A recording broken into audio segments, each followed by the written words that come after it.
Thank you.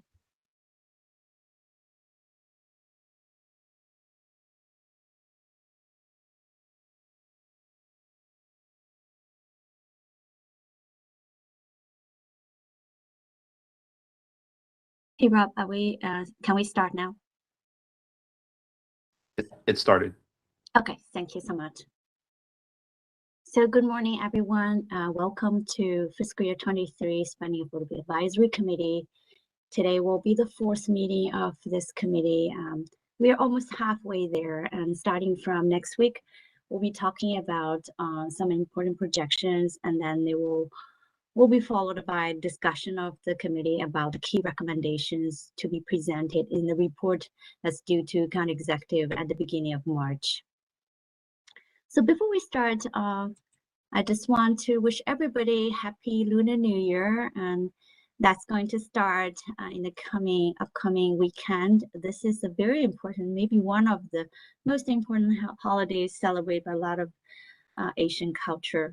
Also, I want to point it out, this beautiful greet card was actually designed by a Howard County school student, Valerie Yu, who is a junior at River Hill High School, created this card for her school celebration. I just came across this, and she kindly agreed to let me use her artwork. So I just want to publicly acknowledge that.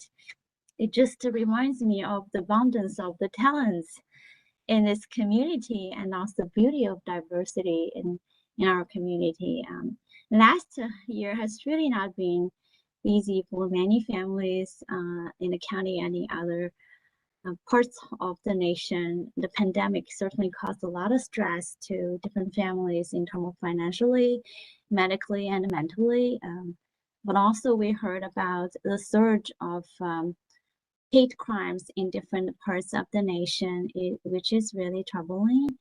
Going forward to the new year, it's really my wish that our own community, who has always celebrated diversity and value the equity, value the importance of mutual respect and collaboration, that we're able to maintain and enhance that aspect in the new year, so that people in this community always feel safe, feel at home, regardless of their race, of their country of origin, their religious belief, also their gender identity, their sexual orientation, or any other attributes there. So that's my wish for New Year wish for our own community. And at the personal level, I just want to wish everyone and your family a very nice and wonderful 2022, and most importantly, stay healthy and safe.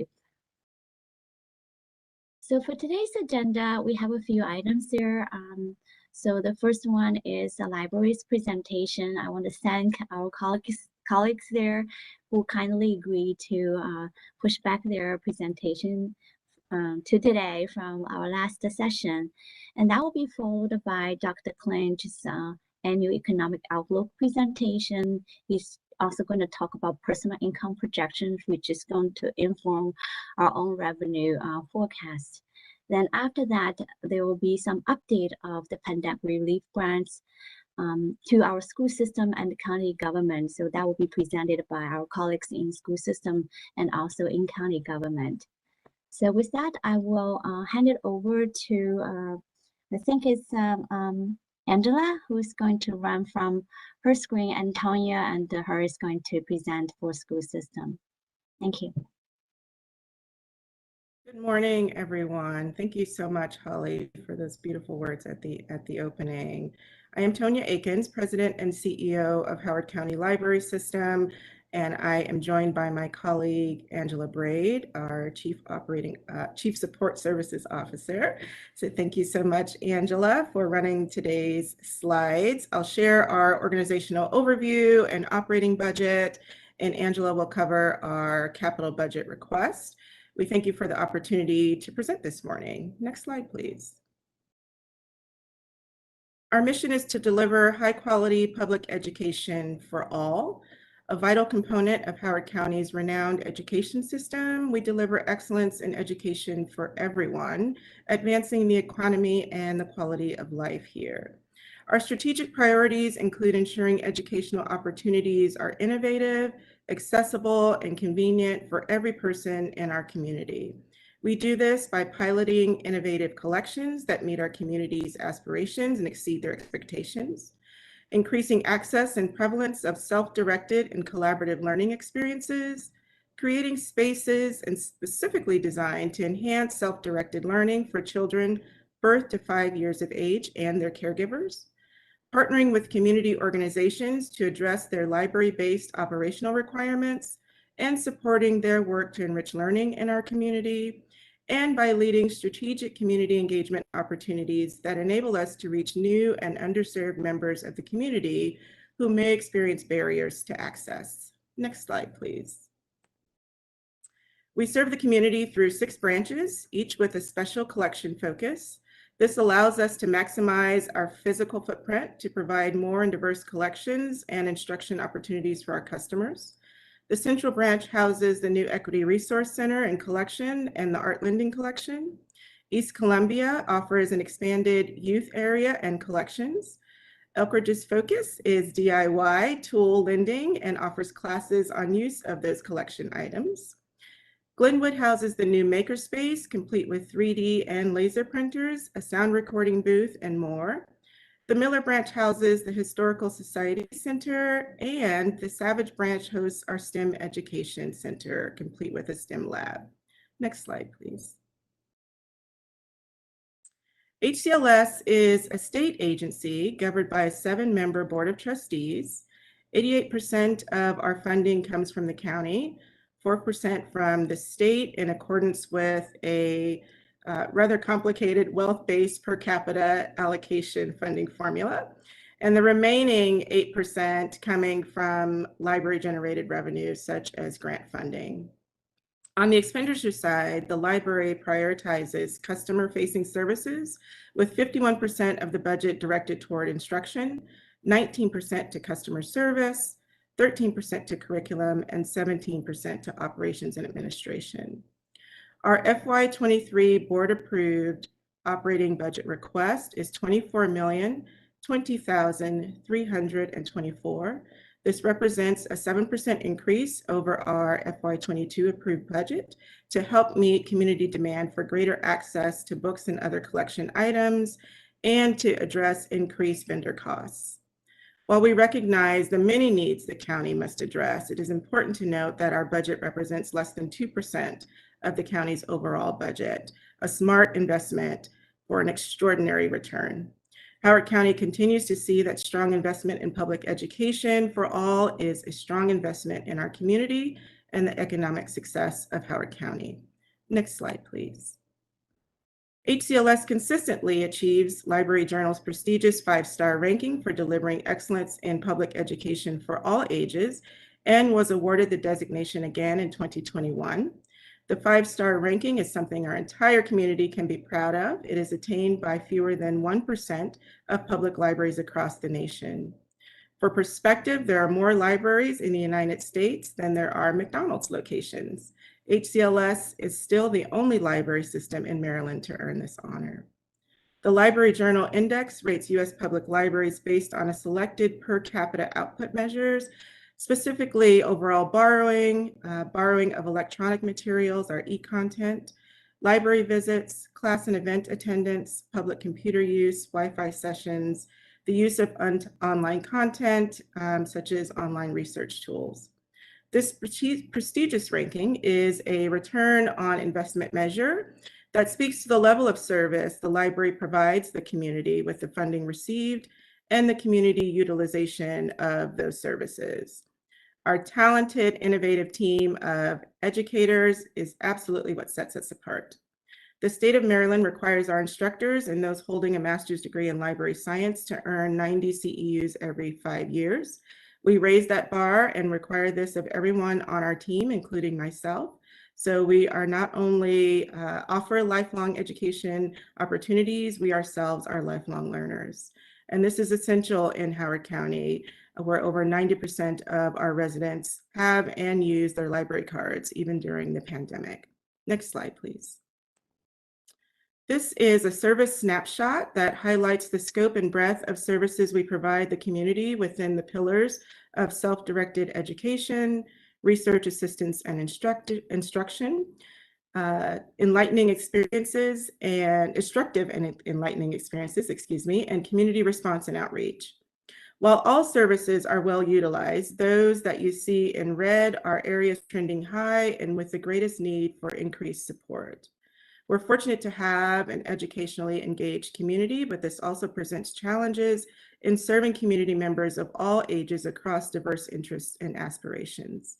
Too often, our customers spend weeks and months waiting for their turn to borrow a book or an ebook, or they're unable to attend a class because seats fill so quickly. The library partners with the school system to support student success and help fill gaps in student supports. We are continually stretched to meet student demand for virtual one-on-one tutoring, as well as in our online, on-demand learning support to businesses and community members. And we struggle to meet demand for laptops and hotspots to address the digital divide within our adult population. I literally could spend the entire presentation on this slide, but I'll just call out one other thing. Our award-winning Project Literacy program, which provides adult basic English language instruction. Through this program, the library is the only library system in Maryland to issue high school diplomas through the Maryland National External Diploma Program. Demand exceeds capacity in this program as well, with deep wait lists exceeding 70 individuals. Next slide, please. The library is an agile organization known for consistently innovating and preparing for the next best thing. We approached the pandemic in this manner while prioritizing the health and safety of our team and the community. We reimagined services, offering contactless pickup, bundle bags of materials, and now offer a new makerspace, of course, at the Glenwood branch, and continue to offer virtual and on-demand classes. Our art education instructor, Jeremy Scott's magazine, Mosaic and Collage tutorial has over 19,000 views on our YouTube channel. This is representative of the type of engagement that we have across the community and a great example of the amazing work that our team does. Next slide, please. Throughout the pandemic, we have leveraged community trust to promote vaccine equity. We're grateful to the health department for a grant that allowed us to partner with Luminous to boost vaccination rates among African American and Latinx population in areas of the county where rates were trending low. Along with the additional partners listed here, we engaged 5,800 individuals, assisting 617 people in getting vaccinated. And we continue to partner with the health department on vaccination clinics at our branches. Next slide, please. We desire to use the full bandwidth of our capacity in our COVID response, including partnering with the Indian Cultural Association to deliver over 2 million pounds of food and growing and donating 411 pounds of produce and donating that to the Howard County Food Bank, as well as providing educational opportunities to children during meal distribution events in Lisbon. Next slide, please. We are rooted in the principles of asset-based community development, which hold that all people have assets that should be leveraged for the betterment of community, and that systems should be community-driven. We believe that connecting people to one another, especially those that they would not ordinarily come in contact with, is essential for effective community development. And I don't believe there's any better place to do that than a library. The principles of ABCD are the backbone of our Brave Voices, Brave Choices initiative.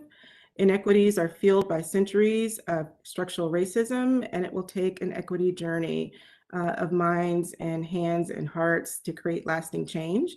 We aim to aid that journey through Brave Voices, Brave Choices, where we enhance awareness and empathy of racial inequities through training for library staff and community members, through story gathering and sharing and sense-making of local data, collaborating with our Racial Equity Alliance members to better liaise all community members and guide the library's public-facing equity work, to increase awareness of local groups acting to advance equity in our community, to provide educational and community engagement opportunities that build relationships across systems and people, and to reduce redundancy and enhance effectiveness in advancing equity by connecting leaders, individuals, and groups for collective action. Next slide, please. Right now in our Equity Resource Center, the Undesign the Red Line exhibit is up, and we encourage you to visit this exhibit. It runs through the end of February and addresses not only the history of redlining, but its impacts to today. And there is a localized section so you can see exactly how this has impacted our community directly.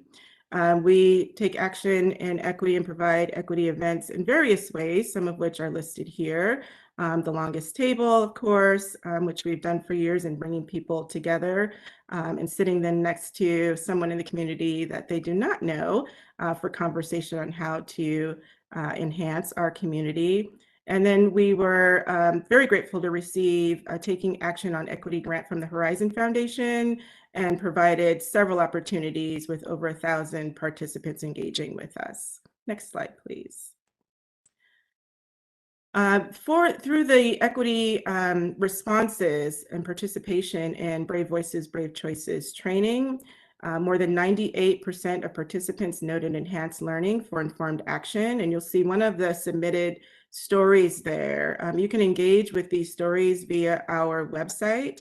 There are over 600 stories that have been gathered from community members, and I really, really encourage you to read them. The more we know about our own community, the more we can do to help shape the future that we desire and really ensure equity for all people. Next slide, please. We were fortunate to receive a grant from Howard County government for our On the Road to Kindergarten mobile unit. It's the first mobile unit that the library has, and we're just so excited about it addressing the needs of children birth to 5 and their caregivers. We are currently at 6 sites, and hopefully you've seen our beautiful unit out and about in the community at various events as well. And this is really to assist those who may need extra supports in their early learning journey, who may or may not be connected yet and receiving support from SAAC or the school system. Next slide, please. A huge issue that we continue to see is the digital divide. So we are working very hard to address digital inclusion. All of those adults who would access the over 500 computer stations that are inside of our branches, of course, were unable to do so in the early stages of the pandemic. And we're left without access, especially those who did not have a student in the school system that was given a device. And so getting more people online, we know, means more opportunities for residents to access education, entrepreneurship, employment, health needs, and all of those essential things to achieve social mobility. We have been able to procure more than 400 Chromebooks and hotspots that are deployed for borrowing across our community. And this is literally just putting a dent in a very big issue. But we're proud to be able to help our community in this way and hope to be able to add additional devices to help address this need. Next slide, please. The library partners broadly. This is a snapshot of the various partners that we collaborate with across the county in our service to the community. We're very, very proud of this. In addition to our partnerships, our staff serve on various boards and assist with organizational committees across the county. Next slide, please. Our A+ partnership with the school system began in 2002 and continues to be very strong through today. Our goal is to increase students' academic support. We work very, very closely with the school system. Every student receives a library card, which gives them access to our full suite of online resources, homework help, various databases, of course, a physical borrowing of materials and ebooks. Next slide, please. We also partner on various A+ events like the Spelling Bee. On average, we'll have 50 schools participating. These are students in grades 4 through 8. The winner does advance to the Scripps National Spelling Bee, and we were so proud to have SAAC as our Octo champ and actually have a winner at the Scripps Bee. This is rare for libraries to be the host in their community, so we're excited to continue partnering here on the Spelling Bee. Another amazing event, thank you, Angela, is Battle of the Books. Battle of the Books is a 5th grade rite of passage. We usually have 290 teams participating, usually packed into 6 high school gyms. And of course, we've been unable to do that during the pandemic, but we did hold the event virtually with great success and are very excited to be able to hold the event outdoors in person this April. So please watch for that. If you've not been to a Battle of the Books event, it is something you don't want to miss, no matter your age or connection to youth in the community. We invite you to come out and experience this. It is quite something to behold. Next slide, please.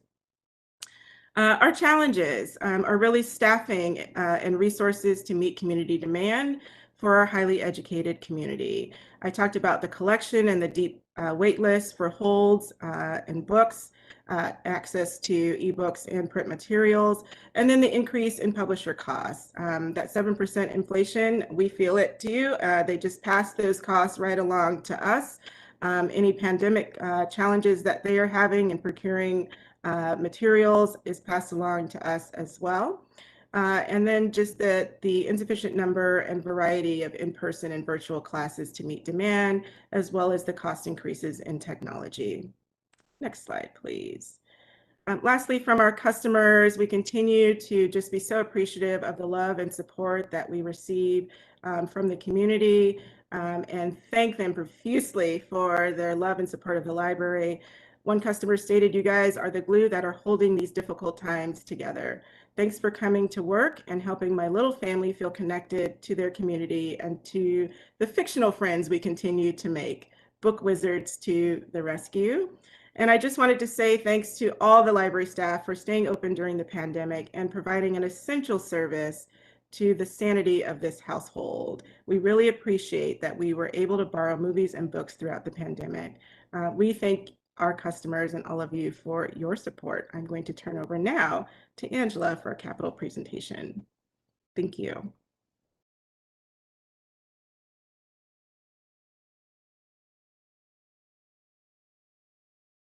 Thank you, Tonya. Sorry, I had to find my unmute button, so I apologize. No problem. I'd like to spend a few moments and share with everyone the capital projects that the library does have, and that is the new downtown branch.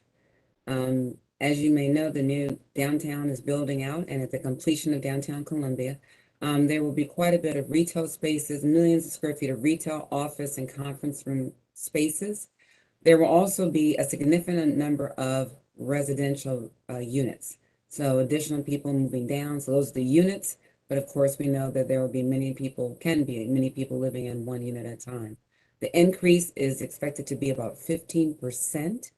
And that impacts our branches, impacts our county.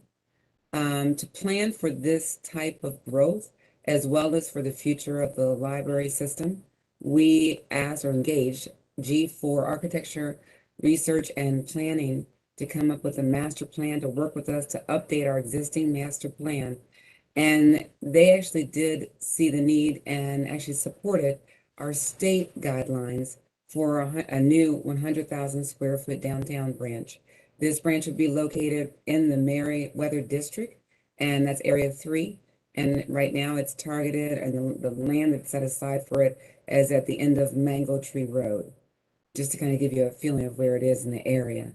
We envision this as a regional destination. It's a vibrant place.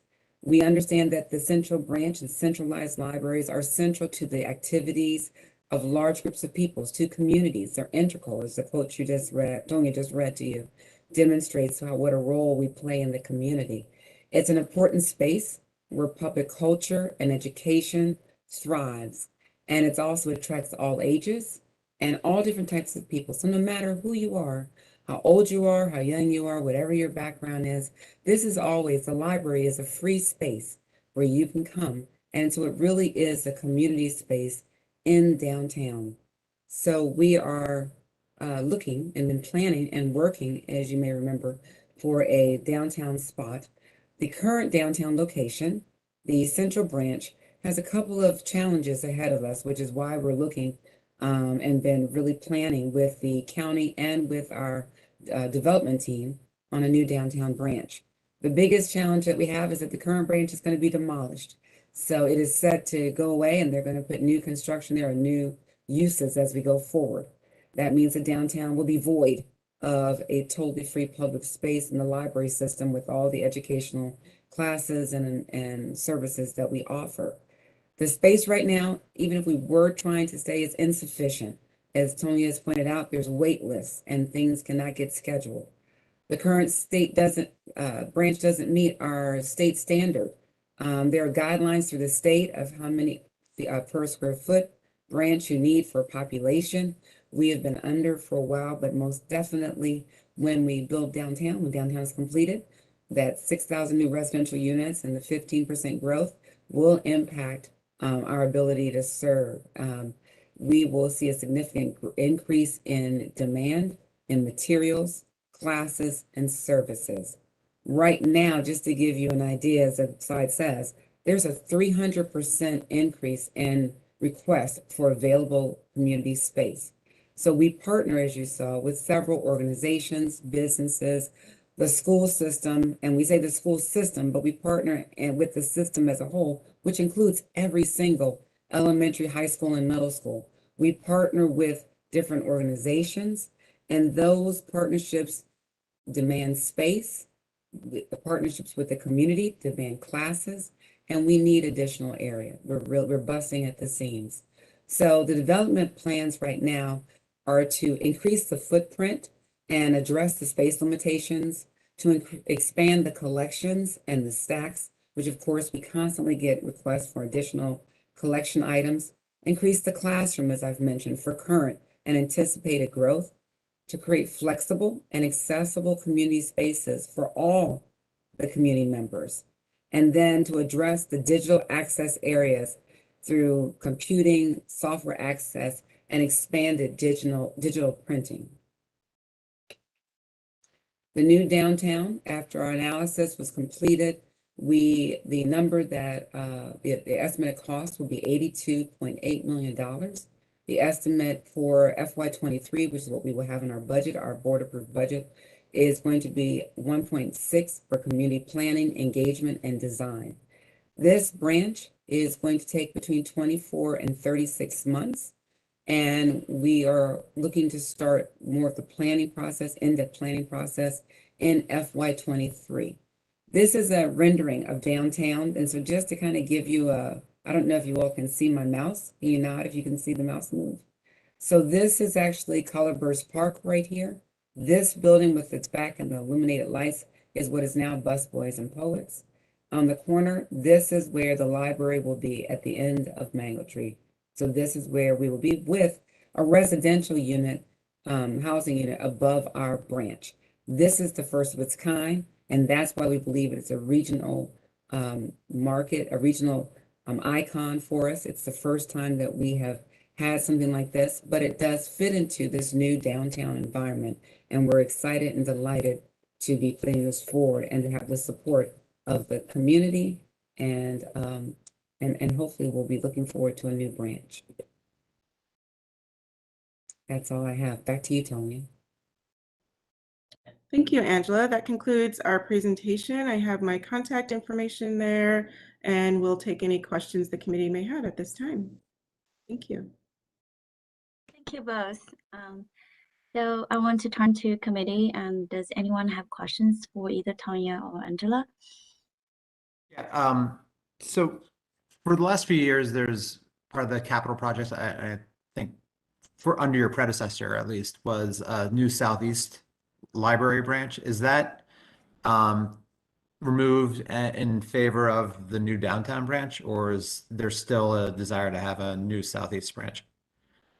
Great question. Thank you so much. Not removed in favor of, delayed, and making sure that we are addressing all of the things that are right up on us right now with the slated demolition of the Central Branch and the current building out of downtown in the priority order. And Angela can speak to where the Southwest Branch is on our capital budget request. It's still on our calendar. Yes, it is. We are looking right now for the project to, we pushed it out. We have been looking at property. We were looking at it before. We did talk to the community. We had charrettes with the community, and we anticipate those continuing. We wanted to get an understanding of the community in Southwest, what they were looking for, and we think we understand. That, in terms of timing, puts us at FY 27 and 28. Looking or going back to the Southwest Branch. Sorry, Southwest or Southeast? Because before Southeast. Southeast. Southeast. Okay, all right. So, I'm sorry. And I live out that way. You would have thought I would have got that right. Hi, Tonya and Angela. This is Joan Dreesen. I know that the East Columbia 50 Plus Center is moving forward. I'm not quite sure what the timeline is for that. Is there any plan for renovation of that space that they're currently using in the East Columbia Library? And will that require any capital investment? thank you so much for that. So the 50 Plus Center is a separate project. That's really a wonderful Jackie Scott question. But as far as timeline, the space that the Senior Center currently occupies at the East Columbia Branch will be retained by the Senior Center. So they will still occupy that space in addition to the additional space that they will gain, and they need it. They're bustling with activity as well, and we really see that out at the East Columbia Branch. So yes, they will retain the current space that they have. Great, thank you. Great question though. Thank you, Joan.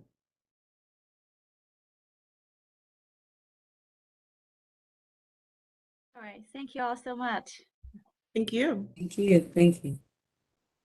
So our next speaker will be Dr. Clinch. Dr. Clinch, I will run the screen from run the slide from my screen, and let me.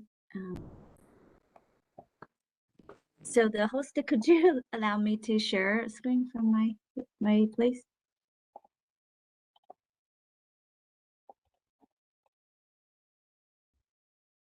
Okay, great.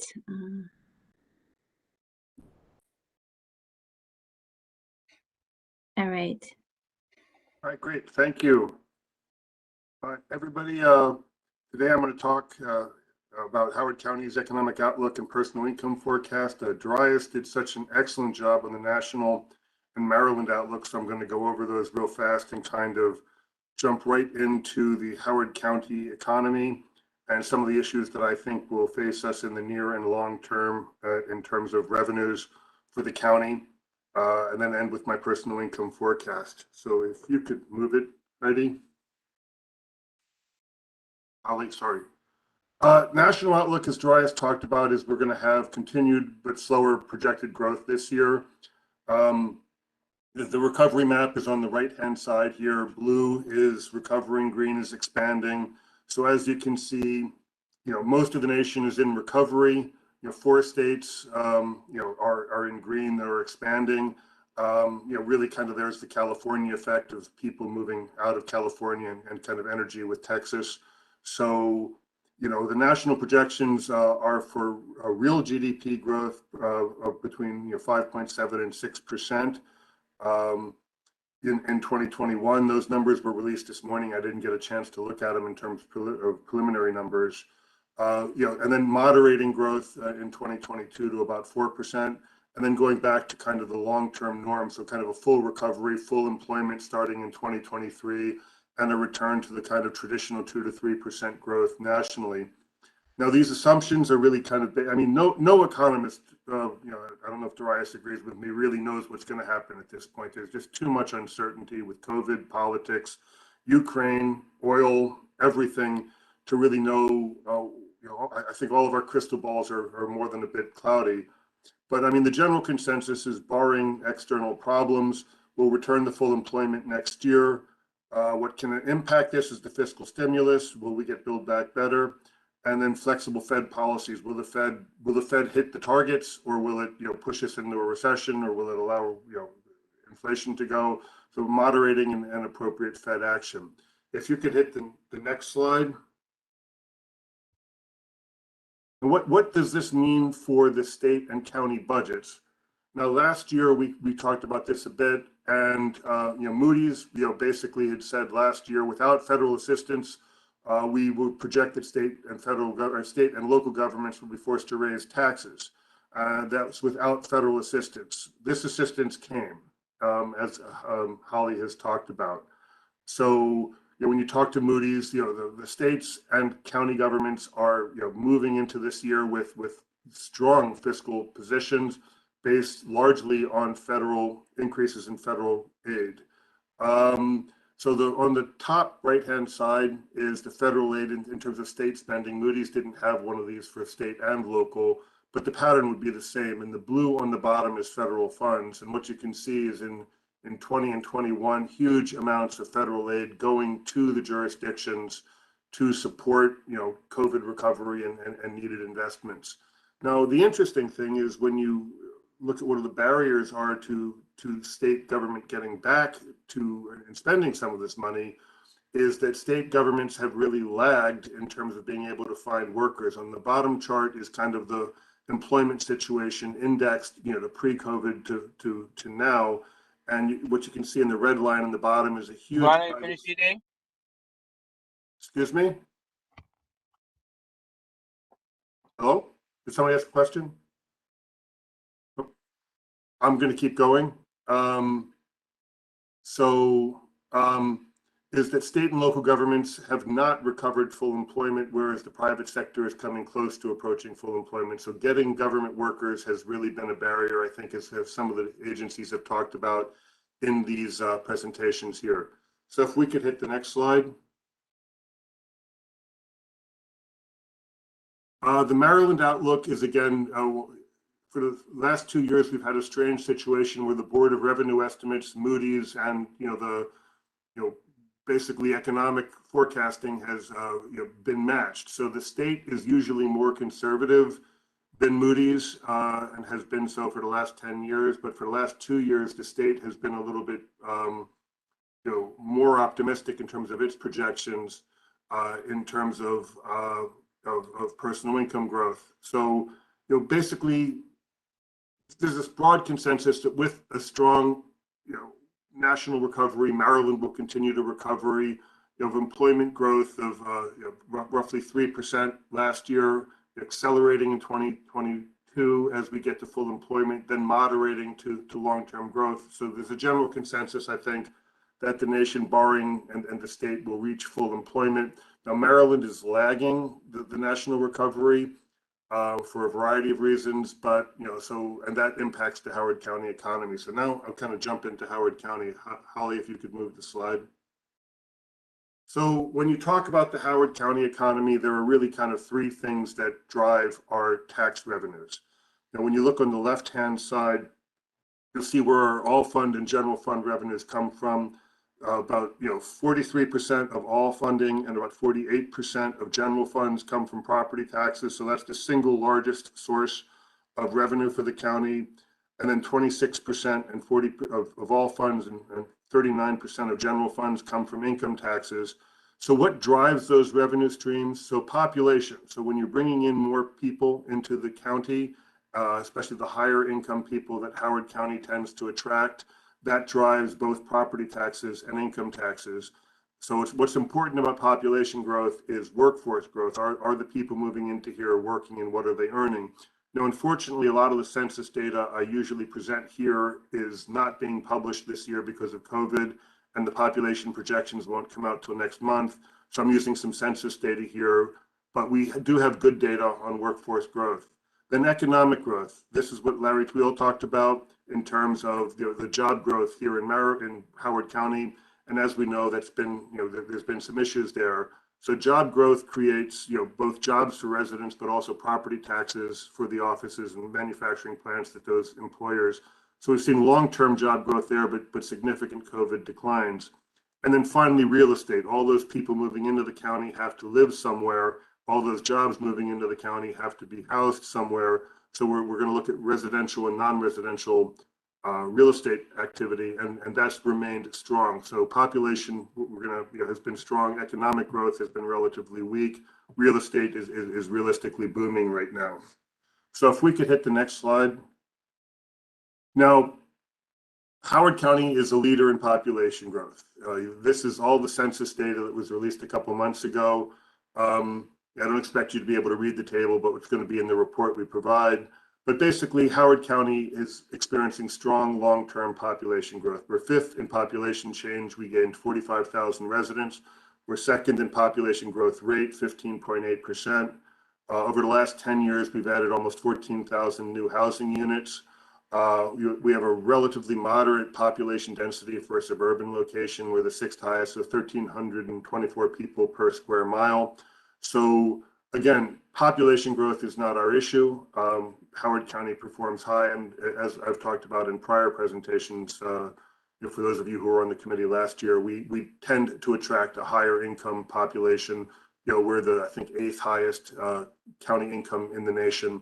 So, population growth is still relatively strong. We could hit the next slide. So here's where the interesting things start coming. Population growth is important because it drives revenue growth. So the people moving into the county work and therefore pay taxes to state and local government. And on the top right, we have resident workforce changes over the last 10 years. And on the bottom right, we have the changes in employed residents. So when you look at this, basically Howard County attracts an employed population, a high income population. So for the last 10 years, the Howard County population in terms of resident workforce and employed residents has almost universally outpaced growth at the state level. So we have a very strong growth in employed residents. However, what happened in COVID is really, interesting and has at a minimum near-term ramifications for revenues. So after outpacing Maryland for the last 10 years, resident workforce declined more than the state level, and employed residents fell by about the state level. So, what the issue here is, so the people who are, working or looking for work, and the people who are employed, fell, and more people at the state than in the county at the state in terms of, people engaged in work activities fell stronger in the county. So you have to think of kind of why that is. And again, what I think a plausible explanation is, but this probably needs some more research to come up with a definitive answer, is Howard County has the 8th highest median income in the nation. And we have a very large share of dual income, high income families.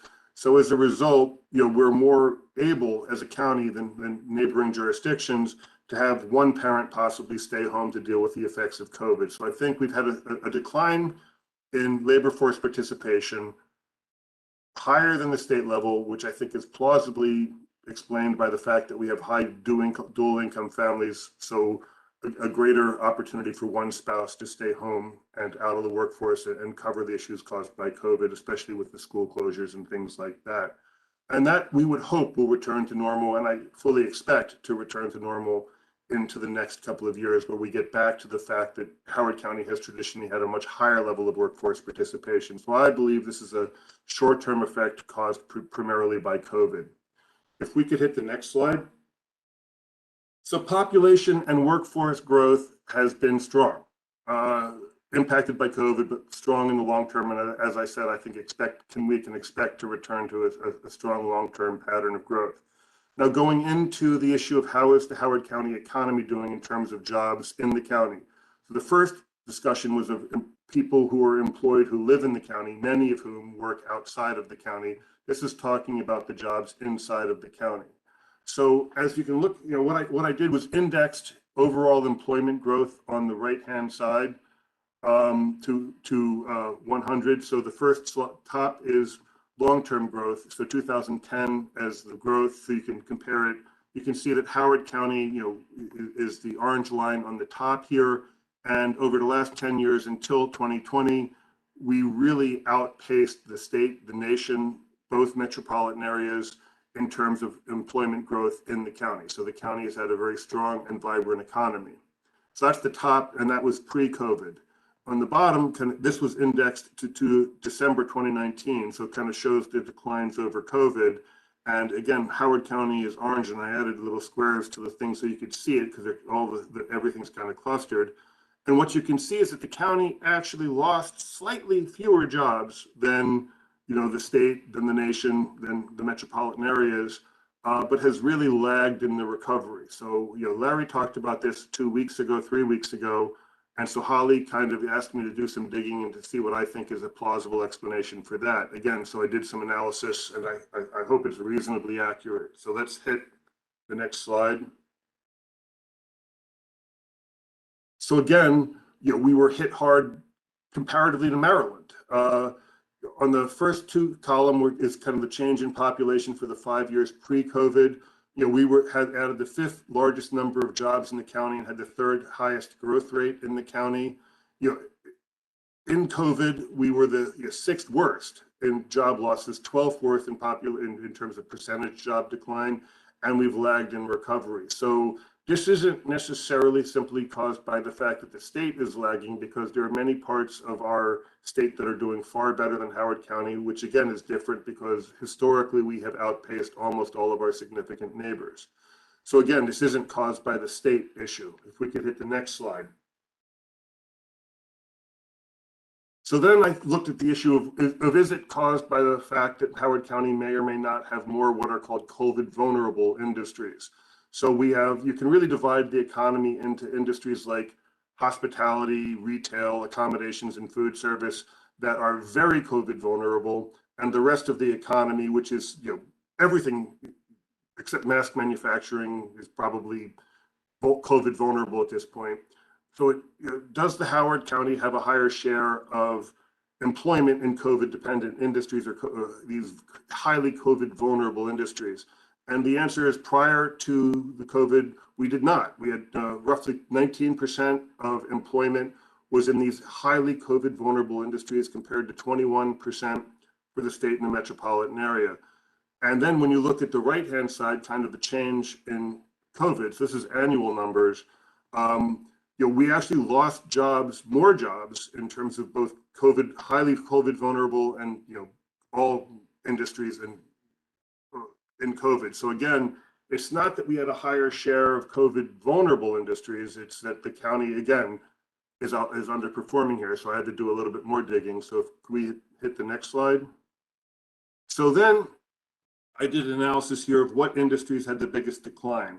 And what you can see here is that we had very significant, so on the right-hand side, these are all industries in the county at the 4-digit NAICS, North American Industrial Classification System, that had more than 150 jobs lost in the year over year.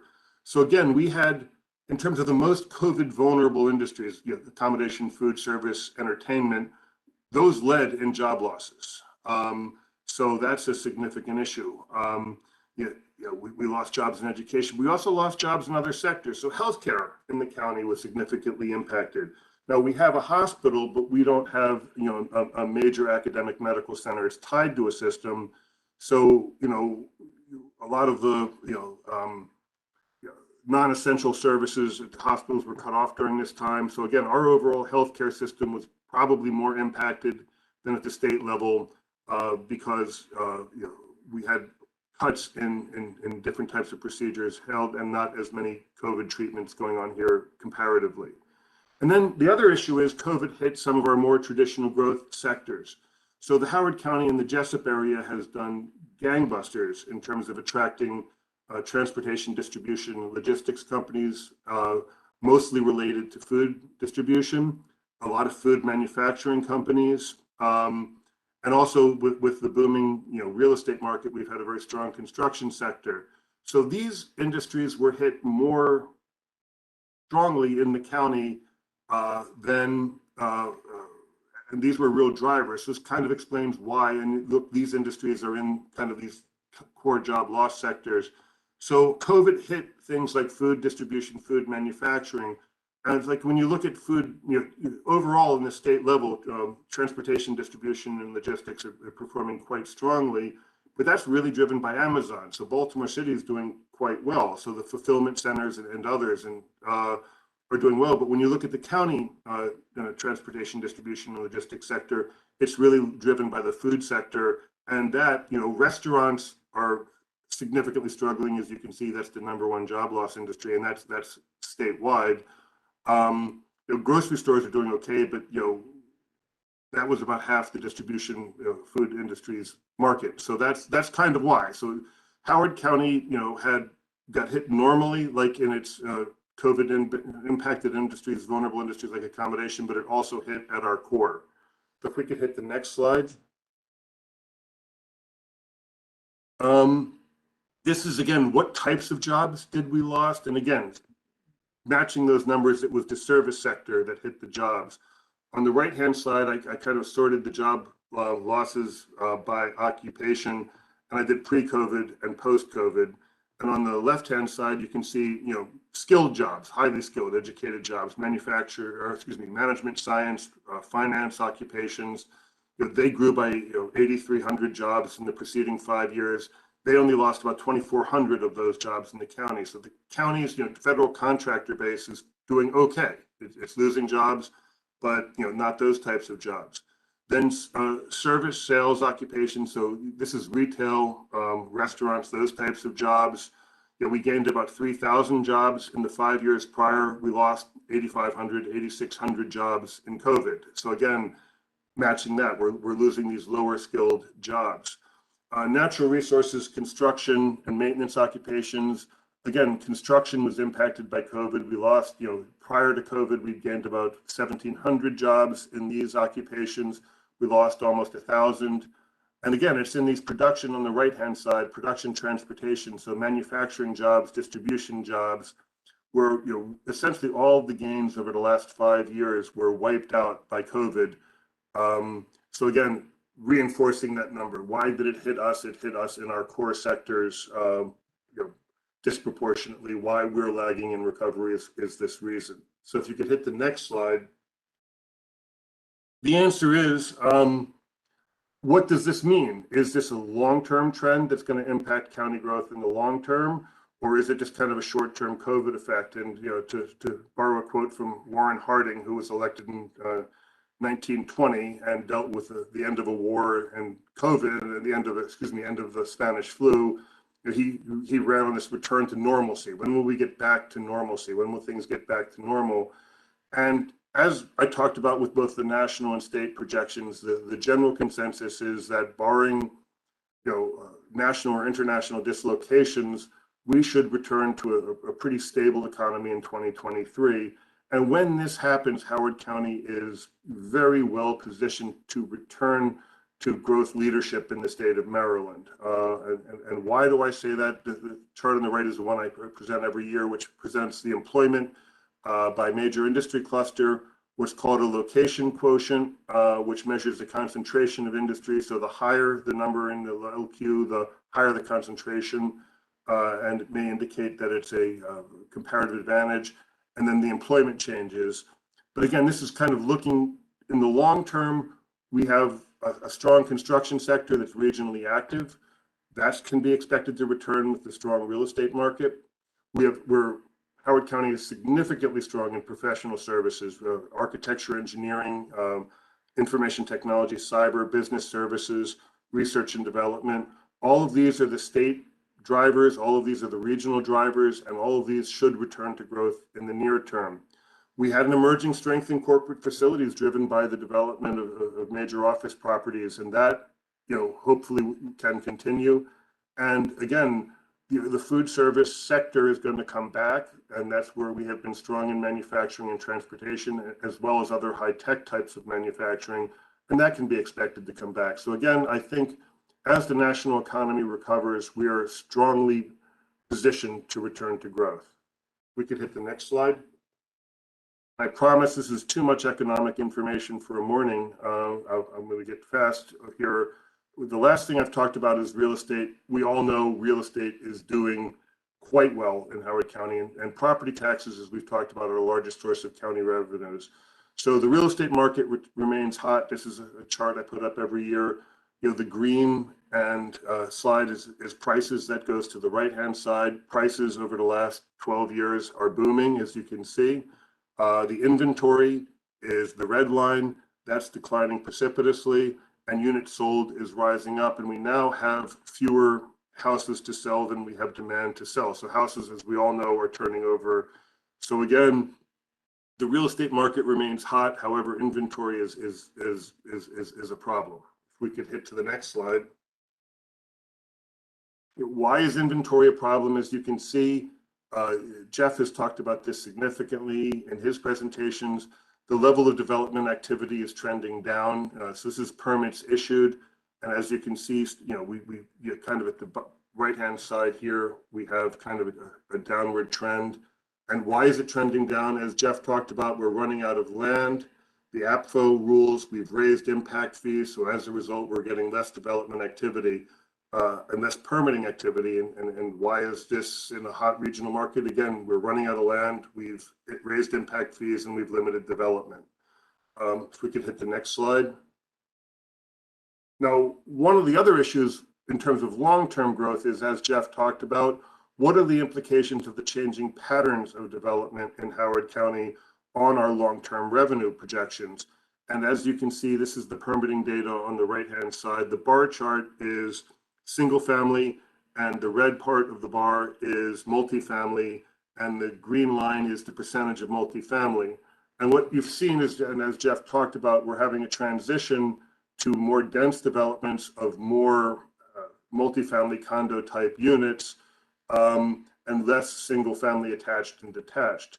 Now, we don't have information from the census, and this is 2019 data because the American Community Survey for 2020 is not going to be released. So I don't have more recent data. But what does this mean? Owner occupied are typically single family attached and detached. Renter occupied are typically, but not universally, multifamily units. We're getting a higher concentration of these, multifamily, which are probably more likely to be rental units. And why does that matter? Because people who occupy rental properties have much lower incomes, less than half the income of a household in an owner-occupied house. So an owner-occupied house has, in 2019, an average household income of about $150,000 versus $71,000 for a rental-occupied unit. And when you look at what are the demands for services, it's not that much smaller of a household. So, the typical owner-occupied household has 3 persons versus 2.3 persons in renter-occupied. And when you look at counties that are further along in this transition, like Montgomery or Prince George's to our south and west, you get the issue of those household sizes for renter-occupied are almost the same size as an owner-occupied unit. So again, this has long-term implications that we're going to be attracting more than likely, persons with lower incomes than we did when we had a higher share of single-family attached and detached dwellings. So if we could hit the next slide. What about non-residential development, and what's going to happen here for all those jobs that are hopefully going to come to the county? Where do we house them? There are numerous headwinds here, and this is the same as last year. We've had a precipitous decline in the last 2 years in terms of non-residential permitting activity, and that can be expected. Nobody knows what's going to happen with suburban office or suburban retail markets given COVID, and we're not out of COVID yet. And how is it going to change the long-term dynamic in terms of office development, retail development? And you've heard everything from it's going to shut it all down, and we're all going to work home and buy things from Amazon, to it's all going to come back, and the truth will be somewhere in between. But in the long run, there are some issues here, as Larry and Jeff talked about. We are running out of employment space in the county. We're running out of land. COVID is clearly going to change the dynamic of office and retail development in a significant way in the county. Now, on one level, there's going to be less demand for office space per worker. So for instance, my wife works in Calverton. Her company went from about 38,000 square feet to less than 14,000 square feet, and they're using kind of flex office there. We're going to see smaller levels of retail demand in terms of square footage as people buy more online. But one of the other issues is that there is going to be a higher demand, in my opinion, for suburban office space. Companies are going to be less willing to pay the premium, which is 2 to 3 times often what a suburban office is for the downtown office space in Washington, D.C. especially. So, maybe more of those jobs will move out to the suburban areas. But an issue here in terms of, again, developing employment space is the issue of AFFO. With limitations on housing development in the county, one of the things that really has driven business location is that people want to be in Howard County because that's where they live, that's where their workers live. As we have less residential space to develop, that might limit demand for employment space. So there is this relationship between residential development and non-residential development that we really have to think about in terms of long-term growth patterns. Again, how does it impact our long-term growth potential? So if we could hit the next slide. So I complained last year that it's hard to make predictions. I will complain again this year. The second year I've said this. Anybody who tells you they know where things are going to go, I think they're making it up. I'm really unclear. I mean, COVID, we have new variants for vaccines, I think, versus vaccines. I think, as we talked about last year, nobody predicted Omicron. But the good news is we seem to be getting ahead of the curve here. We don't know what's going to happen with federal stimulus. Will Build Back Better come back in some form? That really depends on a senator from West Virginia and Arizona. So will we have a little bit more fiscal stimulus? And the economics community, generally speaking, is behind Build Back Better. One of the things we talked about last year is the new Biden administration should benefit Maryland because it will increase government spending in terms of employment and contracting activities. But we haven't seen that yet because of these, the real toxic environment in Washington, that the government really isn't getting things done. So this kind of expected kind of boost to the Maryland and county economy that come from the election of a Democratic administration hasn't occurred yet. And again, we're still in a COVID pandemic. But the good news is state fiscal conditions are far better than we thought last year. Typically when the state it catches a cold, they shift the burden. The counties catch a flu because the state shifts more and more of the burdens to the counties, especially affluent counties like Howard County. So the state fiscal conditions should at least limit that in the near term. So again, if we go to the last slide. What am I predicting this year? I've developed a model. It's really a share model. So how does the county's personal income grow is really kind of a relationship to how the state economy grows. And as I've talked about, generally speaking, the trends were for county to have personal income growth far in excess of the state level. As I've talked about, for a variety of reasons, smaller employment growth, changing to more multifamily, more dense development, we can really expect, in the near term at a minimum, county personal incomes to kind of track growth at the state level. So what I'm predicting is about a 6% growth in terms of personal income in 2021.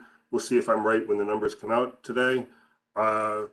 It's going to be rough in 2022, about a 1% growth in terms of personal income. But as we hit full employment in 2023, we'll kind of return to the long-term pattern of roughly 4% growth. So that was a very quick presentation. Holly, I hope I didn't take too long. We're going to do any questions? Thank you very much, Dr. Clinch. Again, always very informative, very interesting data. I have one quick question, and then we'll switch to my colleagues. I'm sure they have a interesting question there as well.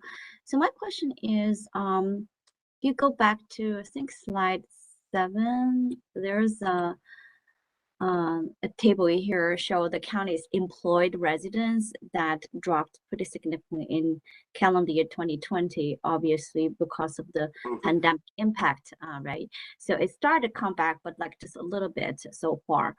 So that's calendar year 20. We see the employed residents who pay county income tax does actually drop in that calendar year.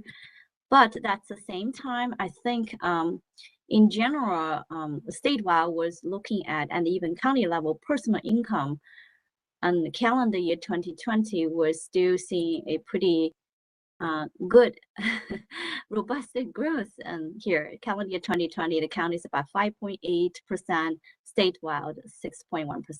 So how do you connect those two? Our employment dropped pretty significantly, but personal income still increased quite a bit at the same time.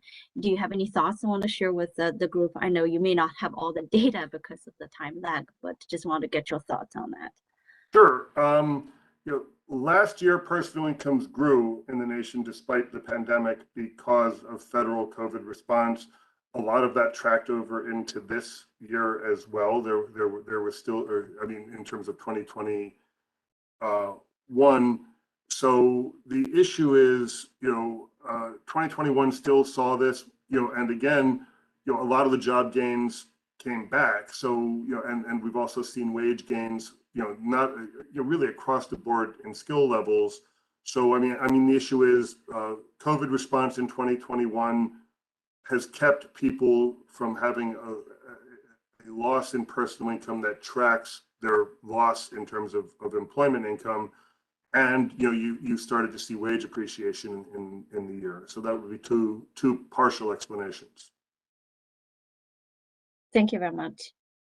So I'm opening it to the group. Anybody have questions there? I either did my job or I put them to sleep. So Yeah, too many data. Just curious, how does inflation, the rate of inflation, sort of factor into this? these are real figures, so these would be constant dollar growth. Okay, thank you. That's including inflation impact. And Holly and I talked about that yesterday, and the issue is we kind of looked at the GDP figures that people were talking about and said those have to be nominal. And then I said, no, I think they're constant. And I checked and I sent her an email that it was constant. So the issue is, these are the constant dollar growth rates holding, netting out inflation. And again, the question is, nobody really knows.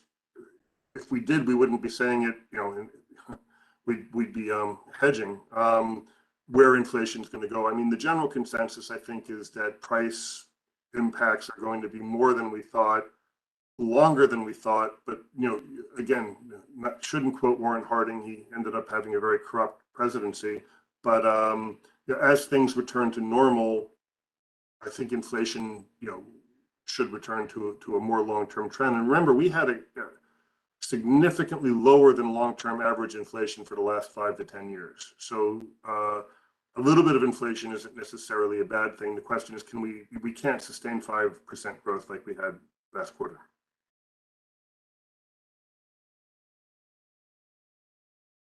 Any other thoughts? Yeah. Holly? Yeah, Barbara, go ahead. Dr. Clinch, I'm curious about the apartment situation. It's my understanding that much of the downtown apartments are, the market is really for a higher end population, and that the newer apartments that have gone in have been more for young professionals that we need for the tech companies and so forth. So when you're looking at your apartment projections, is that taken into account, or is it just kind of a blanket? Historically, that's what apartments have brought us. It is historical data. In fact, it's old historical data. It's from 2019. As I said, the new data isn't out.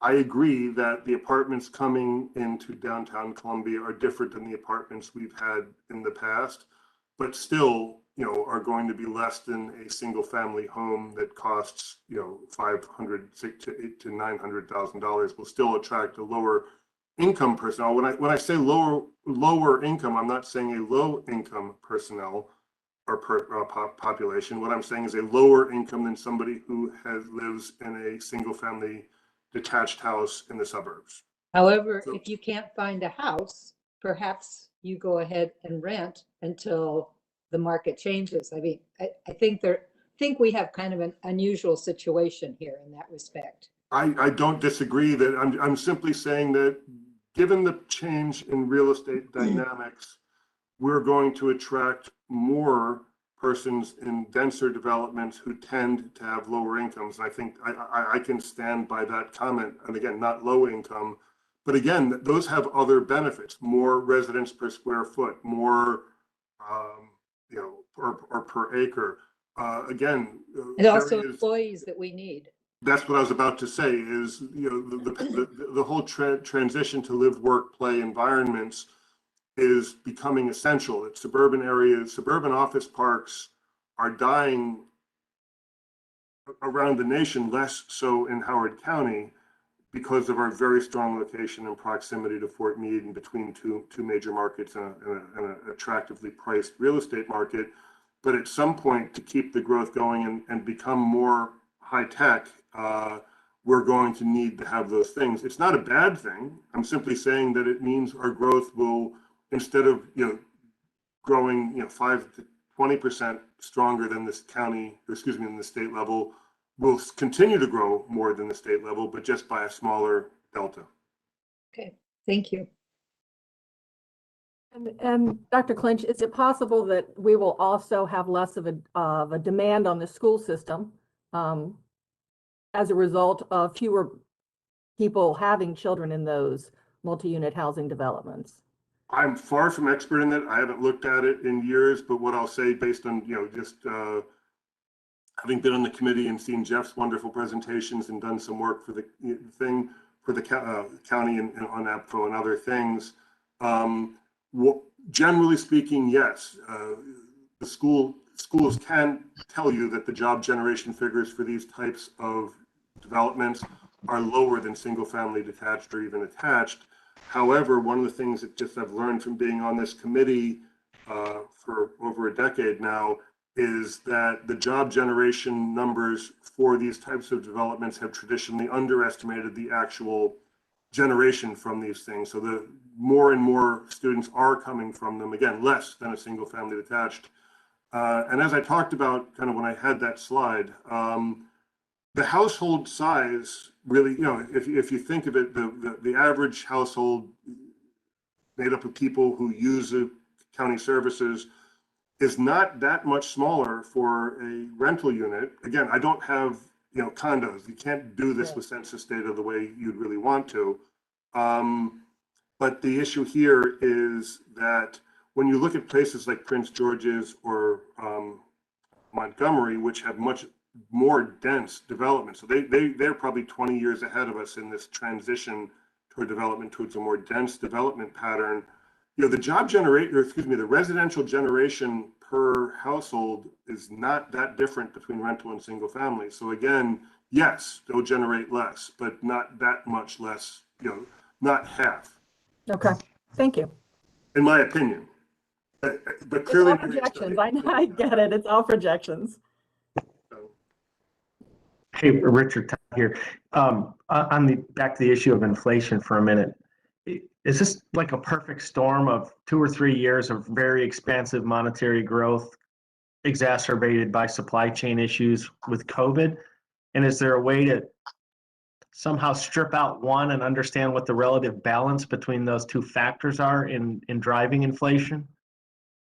I wish I could answer that, and the answer is yes, it's a perfect storm. Yes, for the reasons you've talked about, you know, overly loose monetary and fiscal policy. Well, overly is it? Well, that's a term of judgment.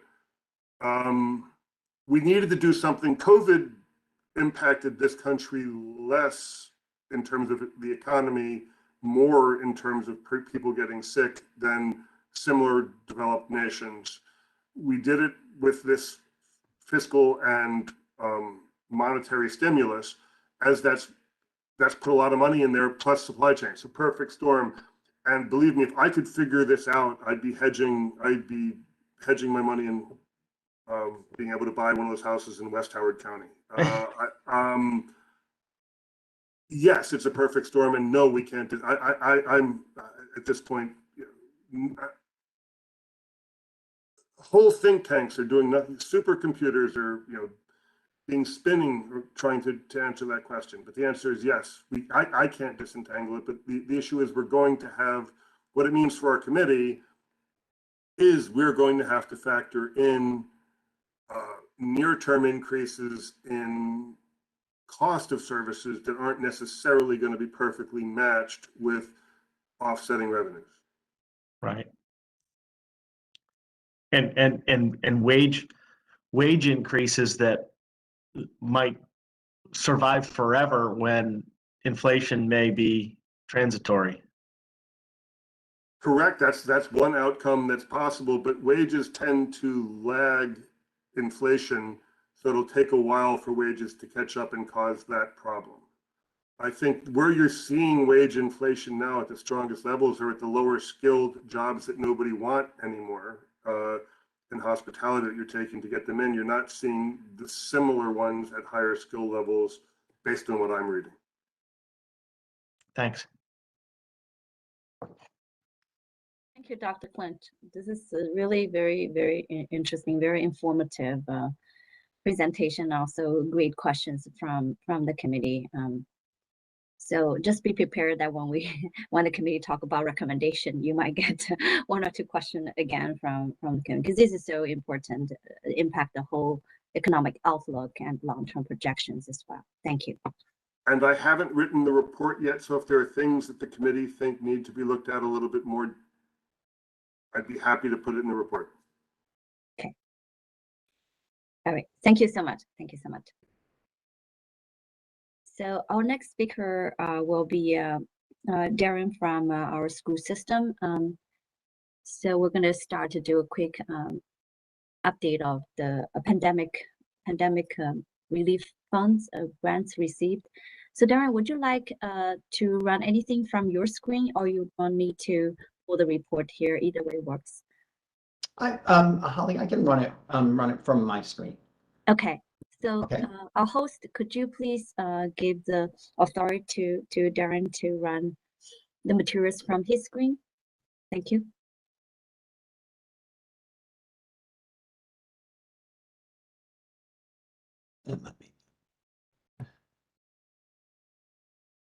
Okay, is that coming up?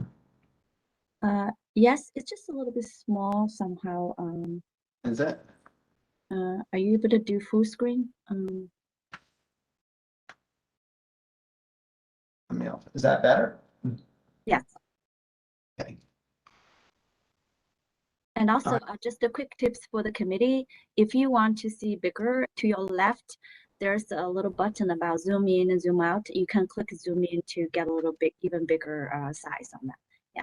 Thank you. Is that a little bit larger, Holly? Yeah. Go ahead. Okay, great. Thank you. Okay. Thank you, Holly, and good morning to the members of the Spending Affordability Committee. I'm Darren Conforti, the Executive Director of Budget for the Howard County Public School System. It's my pleasure to be here this morning and give you a brief overview of how the COVID relief funds are being utilized in the school system. These funds have been essential in what we now understand to be a prolonged and fluid and continuously evolving response to the pandemic, and the school system, not just here in Howard County, but school systems across the country, have really been at the sort of the pinch point of responding to the pandemic and making sure that we can continuously provide safe instruction for our students and our staff, and then also, of course, making sure that we can continue in-person instruction, which has been a target focus, particularly in the last 18 months of the pandemic. And so I'm going to just provide you a brief overview of the funds that we've received to date. And more importantly, what I'm going to do is we recognized that these funds are, they're very material. We're talking over $100 million of public money here. They're very essential to what the school system is doing to meet its needs to respond to the pandemic. And with those two combination of factors, transparency is important. And so what we have done is we have established a specialized financial report that we publish monthly. We provide it to the Board of Education, and then we publish it monthly out to our website. And so what I really do want to go over with you tonight, this morning, is that actual report, so that then the committee members can go out, access it off of our website as needed, can monitor the situation and the use of the funds, and then see how the school system is utilizing them. So the report that I've got up on my screen right now is the most recently published report out to the website, and this can be accessed off of the Howard County site. And if I can find where I can put the link in the chat, but I don't see my chat option. When I'm done sharing my screen, I'll put the link to the actual web page where you can access this report. And then you can pull it up as it gets published each month. It usually goes up towards the end of each month. So as of the report that you see here, which was as of October the 31st, this was the report that we provided to the board in the month of December. There's a couple months lag as we close out each financial month to summarizing the budget to actual data on these grants. But as of October the 31st, the school system had received 17 grants since the onset of the pandemic in March of 2020. And we've received about 91, almost $92 million in COVID relief money. Since that time, we have received an additional grant of approximately $8.8 million that'll be added to this report, and that is an electronic connectivity funds grant. This is one of these many ARP subsidiary grants that was run through the Federal Trade Commission, the FCC, and it's specifically targeted toward using the funds for technology. So it is one of the additional grants that we received in the month of December. Also, what is not in this report that I'll share with you this morning are the additional committed funds that have been provided to us by Dr. Ball, for which we are extremely appreciative of. The county executive has committed $10 million of the county's ARP funds to the school system. $2 million of those funds are for relief related to the bus driver shortage that we're experiencing with student transportation and the disruptions that has caused for parents and children. And then most recently, as was announced last week, is an $8 million commitment of American Relief Funds, American Relief Act funds for one-time employee premium pay bonuses related to all of the impacts and hard work that the school system employees have done during the course of the pandemic. And so we're extremely appreciative of those additional supports provided by the county executive, and you'll see those dollars reflected in subsequent monthly reports. So going over the monthly report, the monthly report is divided into 3 sections, an executive summary section, and this is updated each month and just provides a high-level overview of the number of grants we received, the total dollar amounts of the grants, and then any added grants that were received in that month. And then the part of the report that I think is of most interest to the community is we provide a summary of each of the grants. And it's a very high-level summary, but it explains what the designated purpose of those grants are. As many are familiar, grant funds are restricted by nature, and so they have to be used for specified purposes that are enunciated in the enabling legislation that authorize the grants in the first place. So we provide a high-level summary of that. We indicate the amount of the grant, and then the grant award period, and then any activity that we've had on the grant for that date and whether or not the grant remains open or closed. So overall, as I mentioned, we've received 17 grants to date. The vast majority of the uses of those grants have really fall into about 5 or 6 buckets. One is our technology funds, the purchase of Chromebooks to get our students to a 1-to-1 ratio on Chromebooks, so that was able to support both virtual instruction when we were in the period of virtual instruction, but now computers are they are endemic, so to speak, into the nature of public education instruction, and so they are now a core component of classroom instruction and really will be something that stays with us for a sustained period. So the technology use is one of the major uses. Of course, personal protection equipment, PPE, the purchase of masks, gowns, other safe distancing type of modifications to facilities, purchases of plexiglass, dividers, cafeteria tents, a whole series of actions that we've had to take to make sure that the school environment is as safe as possible while we're in the pandemic. A key component of this, of course, is managing environmental health, and the grant funds have been essential in enhancing what we do with air filtration. All of the air filtration in the schools have been upgraded to MERV 13 air filtration. That has been afforded through these grant funds. And then this year we have added supplemental air filtration through the purchase of HEPA filters that have been installed in classrooms and other close quarter locations so that we get added protection. Other major areas that we have used these funds on, of course, are learning recovery. And this has been a big component of particularly the federal relief funds, the ESSER funds that we've received, particularly the ESSER 2 funds and then the ESSER 3 funds. And I'll talk about that in just a brief moment.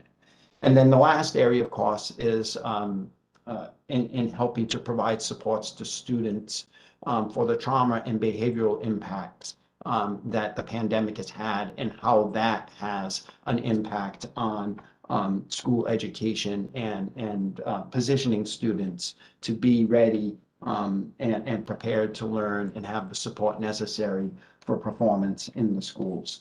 So we have received the major grants that we've received that really have gone towards all of these purposes are the ESSER grants, and ESSER stands for the Elementary Secondary School Emergency Relief. This was a subsection of the original CARES Act, which was the Coronavirus Aid and Economic Relief Act that was initially passed back in March of 2020, and then there was a subsequent act later to that authorized the ESSER 2 funds. So the first ESSER brought us about $4.2 million. This was almost exclusively used for the purchase of Chromebooks. The ESSER 2 funds, which were received in last year, those are primarily to address learning loss and tutoring supports and things of that nature. This was an extension of the efforts that began under our CARES tutoring grants. But the ESSER 2 is the second largest grant that we have received under the federal relief funds, and that's $19.3 million. And then the ESSER 3, which is the largest of the grants, this is we just received in the month of September. This is a $43.5 million grant. A minimum of 20% of this grant has to be dedicated towards addressing learning loss. But then, of course, it's going to support all of those additional areas that I spoke of. There has been sub-grants within all of these ESSER grants that we've received. ESSER Reopening, ESSER Food Services to support child nutrition. The reopening grants have been targeted towards specific learning efforts for language arts and struggling learners. And then there are the CARES grants that we've also received. CARES tutoring grants were received in fiscal year 21, and those were targeted towards instructional efforts aimed at learning loss, as well as CARES technology funds, which were used to purchase additional Chromebooks as we advanced towards the 1-to-1 student ratio. We were fortunate enough last year to receive a $5.6 million grant from the county, from their county CARES monies. This was instrumental in improving the environmental health quality of the school system and those MERV filters that I had previously mentioned. And then there are some lesser grants in terms of dollar amounts. There are these GEAR grants, which is another subset of the federal relief that is called the Governor Emergency Relief Act grants. These are issued by the governor's office here in the state of Maryland. and we have received a couple of those grants that are outlined in the report. There have been some targeted grants specifically towards addressing the digital divide and getting the broadband needs met for our students and families that do not have as ready access to that. And so those were some funds that were received also in fiscal year 21. And then in this year's budget that was adopted for fiscal year 22, there were numerous funds that were state funds that flew through or are flowing through to the local school systems that are federal relief monies that were under the auspices of the Maryland State Department of Education. And these are a series of supplemental grant monies that we received as part of our state appropriation that are all restricted for very specific purposes: summer school, trauma, and behavioral health. And they're over 2 fiscal years, fiscal year 21 into fiscal year 22. And then they can be used out all the way into fiscal year 24. As any of the monies, any of the relief monies that we've received as a result of ESSER 2 and ESSER 3, those monies all extend into a use period into fiscal year 24. So this section of the report will provide a high-level summary of each of the grants, what the status is, and then that's followed by a budget to actual report each month. And so you'll be able to see the amount of the revenues, the expenditures by expenditure group, and then what the budget was in that expenditure group, how much had been expended, and how much grant is remaining. Just a note as to reading these: revenues are reflected as a negative number, expenditures are reflected as a positive number. So if you see a negative number, it doesn't mean we didn't lose, it doesn't mean we lost money. It just means the way our financial system records revenues, we record it as a negative number. And so this section of the report provides that monthly information so that the board, the public, and the management of the school system can track the status of the grants, and we know whether the grants still have funds available to use. So it's very useful information. Like I say, it adds that component of transparency that is an essential responsibility for us to have with utilizing these monies. And it's published each month. And so I encourage members of the committee to go out and review the report on a regular basis. And then if anybody has any questions, don't hesitate to reach out and let me know. And we'd be more than happy to answer any questions. And if I can figure out how to stop sharing my screen here.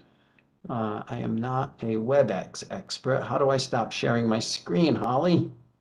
Don't worry about it. I think the host can help on that.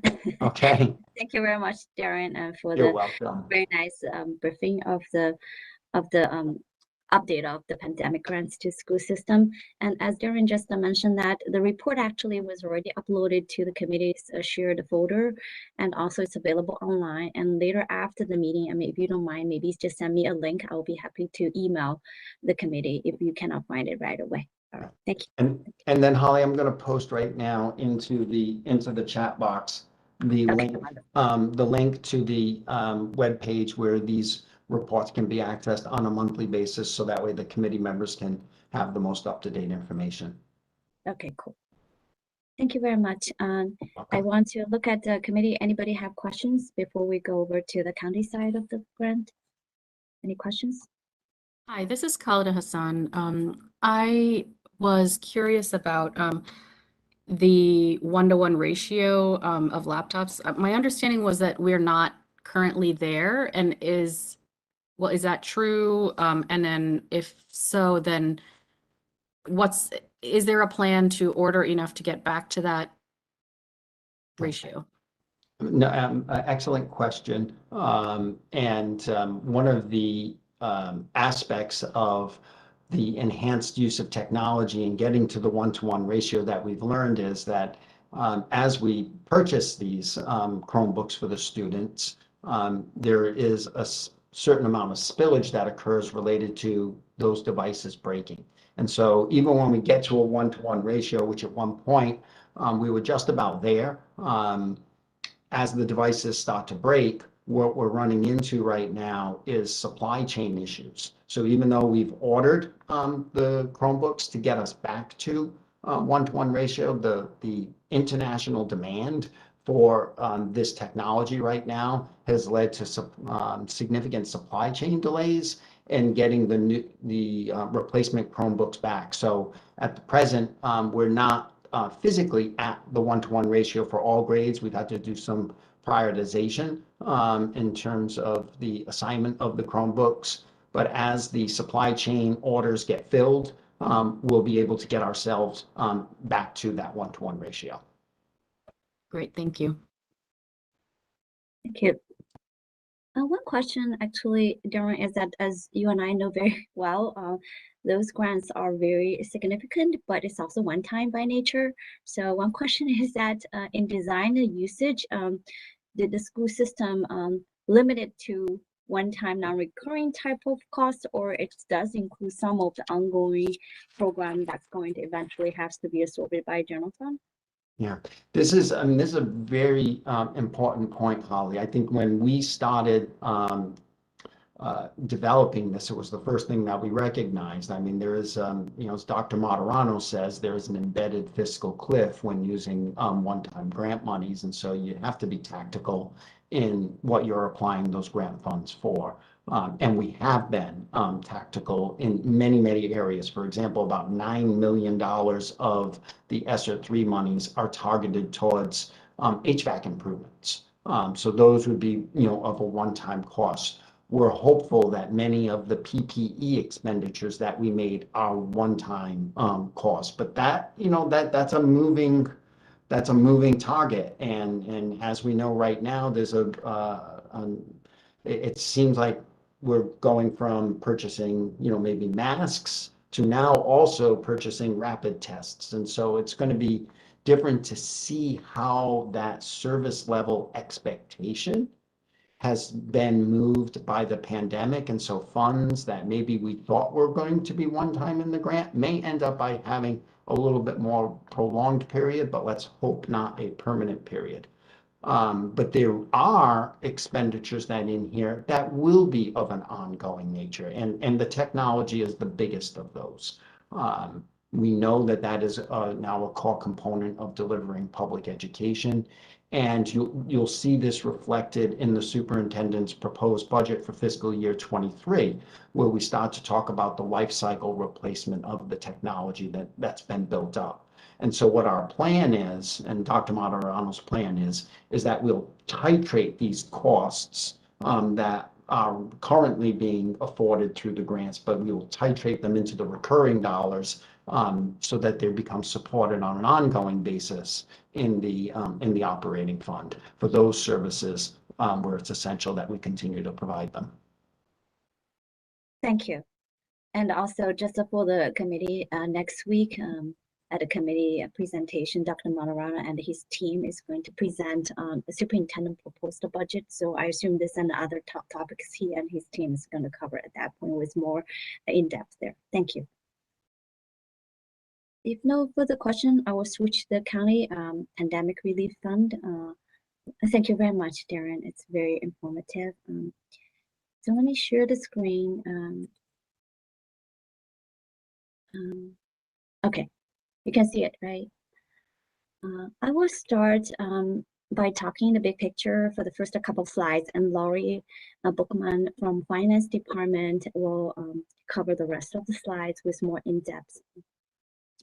So on the county side, the Pandemic Relief Fund is really two biggest chunk of money is from CARES Act and also American Rescue Plan. So County CARES Act funding, this is a dashboard which you can also find at the county's website, reflect the current status. This is the first big pot of money the county received as soon as the pandemic started, actually, which played a very important role in holding the county from a significant, even more significant sliding, and it provided important help to business, nonprofits, and residents. In total, the county has been able to allocate 43 million from this pot of money, and 100% have been allocated.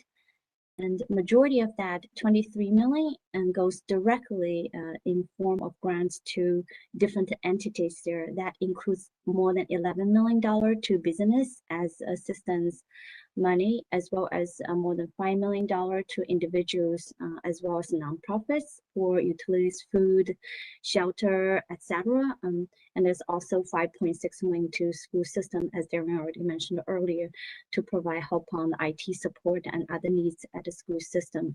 And the rest is for the county's own agencies there to cover overtime, hazard pay, PPE, and also other needs directly related to COVID.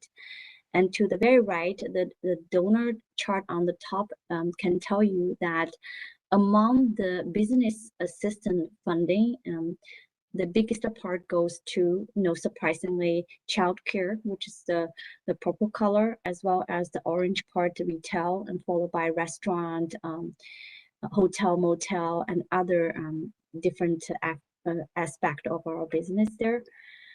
In terms of the total amount, by the way, the total amount the county received is actually more than that. There's 56.8 million received, of which, however, close to 14 million were received directly and spent directly by our health department, which technically speaking is a state agency for all kinds of health-related needs in terms of vaccination, emergent health response, and PPE purchase, and their own staff needs, etc. So that is the COVID Act funding that have been all being allocated so far. American Rescue Plan, this is signed into law by federal government on March 11th, 2021. And the program intended to provide relief to state and local governments in responding to economic health impact of the pandemic. As of now, we have received 31.6 million, which is half of the total amount. The other half is expected in this coming summer. The eligible services will be run between last year to the end of 2024. So in other words, it's a multi-year grant, and there's some of the detailed description that you can find at the county's website. A couple of highlights about this specific grant is that, as all other grants, it is one-time by nature, and it also has restricted purpose. Laurie's going to talk about in a minute. The guideline has kept changing.